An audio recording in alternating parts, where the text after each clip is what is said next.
Alan Pearson's impact on the Bridgenorth Football Club is legendary. Arriving from City South, at the time arguably Tasmania's strongest football club, Alan was appointed senior coach in 1967 and the impact was immediate. The club finished fourth after the home and away season and went on to win the premiership in a quite extraordinary finals series. A tremendous player, he was named on the halfback flank in Bridgenorth's all-star team from 1925 to 1970. This is Alan's story.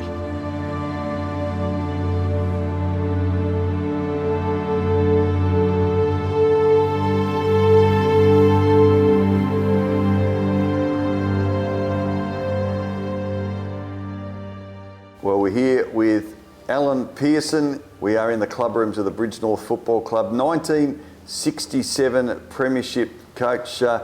Alan, what are your memories? I mean, you came here to Bridgenorth. That was your first season here. Tell us how you arrived at the club. I played with City since 1960. Played in the state final in 66, and I worked with up at Peter's Ice Cream with a fellow named Max Hammersley, and he was the reserves coach here. And he got on my case. I said, no. Anyway, we thought about it because my wife and I just bought a house in Riverside. And so we came for a drive, and when we came for a drive to find this Bridgenorth, there were about probably 100 sheep running on the oval out here, all fenced off, and I thought, crikey, what have we got here? You know, this doesn't look right. And she said, well, there doesn't have to be many houses. I went for a drive, and there's one here and a farm there and something. I said, I don't like this very much. Anyway, Hammer got on me dear, his name, and I said, yeah, right. So four, I think it was Charlie Miller, Bill Jones, Fred Lack, I think Kevin Walker came to see me. And I said, I'll think about it for a couple of weeks.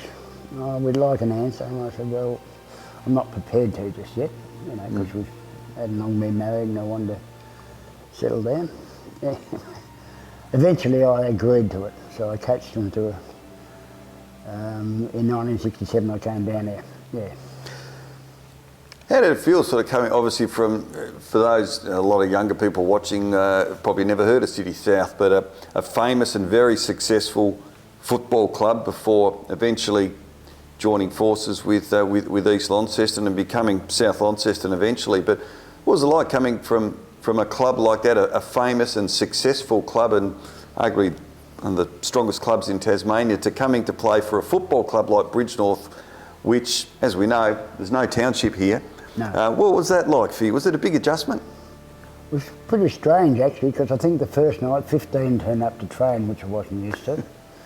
I used to always thought if you're fit enough to run out a game, you can win a game. But slowly it built up. But yeah, it was quite funny. What was the competition like? Because we've seen obviously now, almost 6 decades later, you know, there's no Tamar Association. A lot of the West Tamar clubs have obviously gone, and really now there is only Bridgenorth, and then obviously got Launceston who have been playing in the state league. But what was it like back then? You had all these townships down the West Tamar, and what was the competition like? We played extra. It was pretty fierce because we just lived only 10 miles down the road, and they didn't like each other. Plus they were black and white, so that didn't help either. You didn't like black and white, did you? No, never have and never will, but that's me. Yeah, it was quite a good competition, but it was pretty hard going because a lot of the grounds, when I first came here, there was like a co-join shed, there was a sliding door, and a small lounge, I suppose you'd say. The kiosk was up there, and then on top of the kiosk was a scoreboard.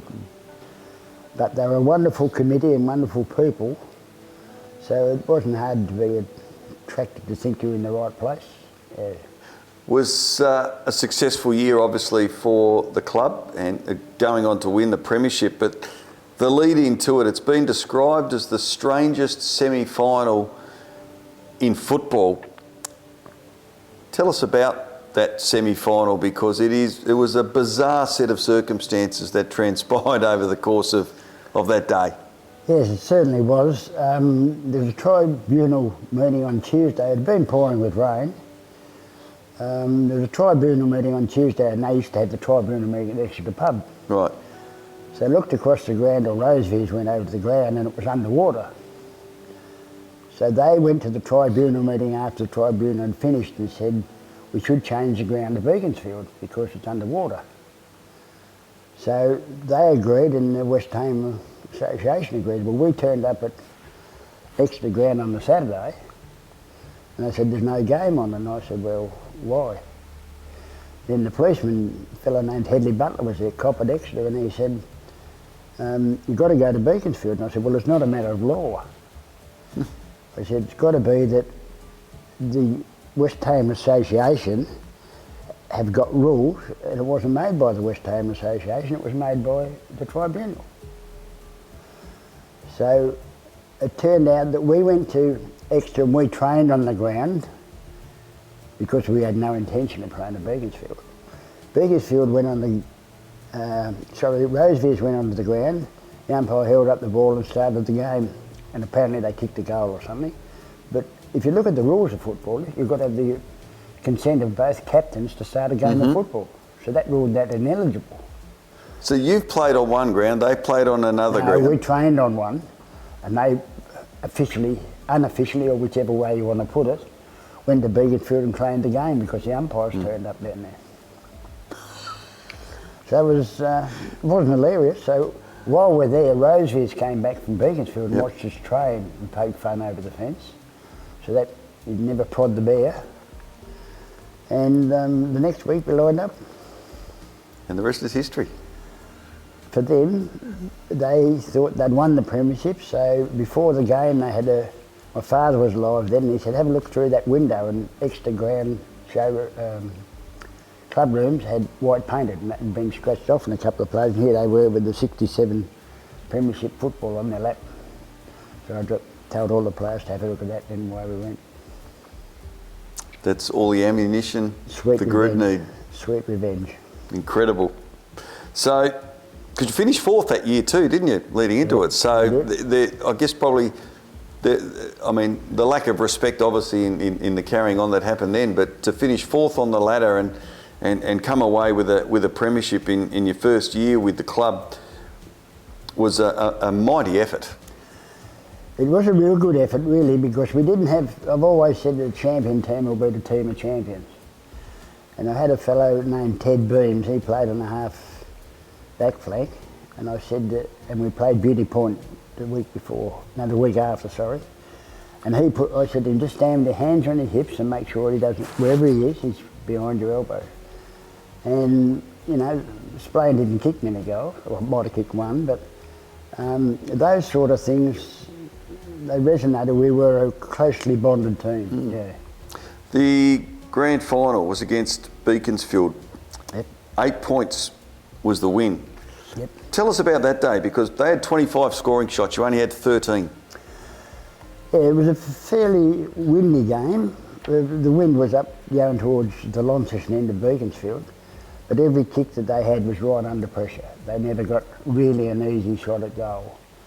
Then in the last quarter, they got a few rush behinds as well because we made sure we punched the ball through it.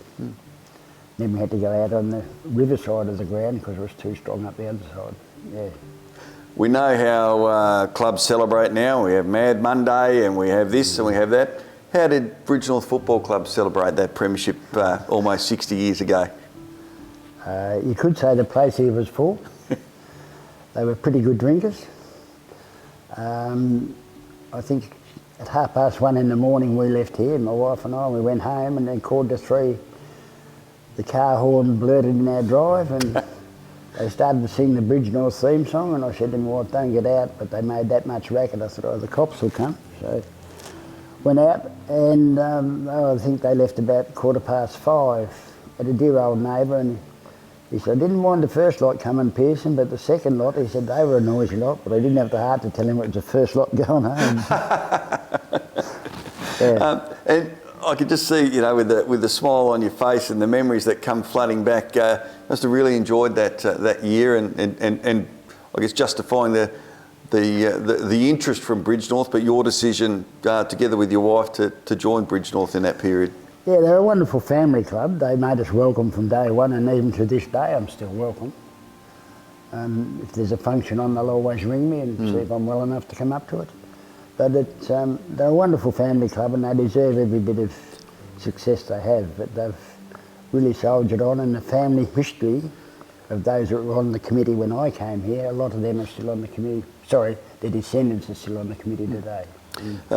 We were talking a little bit off air before, but you're wearing this beautiful blazer, which fits absolutely perfectly still. It's like you got your playing weight and size. But tell us about the significance of this blazer. We formed we got organised early in the year because we decided we'd have a trip away, but then we thought we'd get some blazers made. So we did that, and currently I'm still got mine. Magnificent. Yeah. Where was the trip? Melbourne. Melbourne. Yeah, there was no football on over there, but we just went round a couple of adventures. We finished up at Hillsville Sanctuary, I think, and the Kangaroos nearly got drunk with the rest of the supporters over. But they were good times, yeah, but they were a wonderful club. And just finally, having played, Alan, for, as I said, with City South, a very famous football club, how important do you think a club like Bridgenorth is? Because you see they have survived, they're in their 100th year as a club. That is a very difficult thing to do, particularly in an area where it is so small that's been decimated with the loss of clubs. But do you put it down to the people that they've been able to not only survive but thrive? Yeah, I do. When after I finished coaching the seniors, I came back for a year and coached the under-16s, I think it was. And I used to say to the kids, don't forget where you got your first start in sport and uphold it. Well, some of those people today are still around the club. And I think they're a close-knit family of football. Yep. And whatever you say, everyone sort of upholds them well in the community. Yeah. In the sporting community. You came back in 77, but 68 you also played here. You won the best and fairest for the West Tamar Association, but obviously you didn't win the best and fairest of Bridgenorth because you couldn't, could you? What was the story behind that? Oh, well, the committee that came, with all due respect to them, they were fairly old and reserved people, and they said, you're not eligible for the best and fairest. And it didn't really worry me, but I thought, oh, that's a bit odd. But anyway, I just accepted it, and that was it. And when I won the association best and fairest, I said, it's funny how I'm good enough to win theirs and not win yours. And I remember Fred Lack saying, well, there are the rules. There you go, what Fred Lack says. Oh, yeah, they're a wonderful family, the Lack family. But, absolutely. It's like all the families around here. Like even to this day, there are generations that are still right up with the committee and the club, and it's wonderful to see. It is. You were named in the half-back flank position for the Bridgenorth All-Star team. This was from 1925 through to 1970, so it says a fair bit about your ability with the 3 years that you had with the club, but also the fact that, again, I think the rules have changed now for best and fairest. Well, I have no regrets about that. That was the story it was at the time, and I accepted it. And you did mention... When you give your word to someone, in those days it was your word. And I accepted that, and that's fine. I haven't got a problem with it. And as you said earlier, it's all about the team, isn't it? Oh, it is, yeah. I mean, the times that I upset a few people here where something would happen on the field and I'd stick up for them, but that's what the role of the coach is, to make sure their players are looked after on the field. Was it an adjustment for the players here at the club? Because you've come from a side where obviously it was probably at a different level, but I'm assuming that probably the dedication required from a footballer at that level would have been different to the association as it was back then? I placed a lot of emphasis on the fitness, and that's what they struggled with early.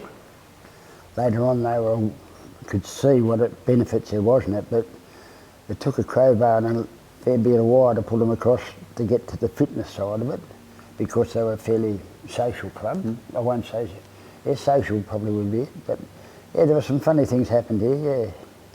Well, Alan Pearson, it's been great to catch up. Thank you for coming in, because it was such an important era for the club as part of their 100th anniversary celebrations, and you played a pivotal role as a player, as a coach, and towards the success when you came here in '67. And I know it's a credit to you and what you brought to the club that has led to all that success and being remembered today. Thank you. It's great to meet you.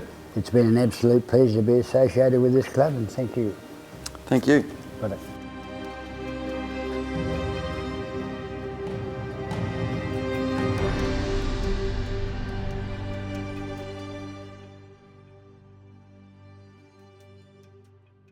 Steam It Clean is your best choice in carpet cleaning and restoration. Water, fire and smoke restoration with 24/7 emergency call out. Steam It Clean is your dream team to restore your carpet sheen. Their highly skilled workforce is fully equipped with many years' experience in all aspects of restoration and carpet cleaning. They do mould remediation and end-of-lease cleaning, upholstery cleaning and sewer damage restoration. Call them today. Steam It Clean, the best clean you've ever seen.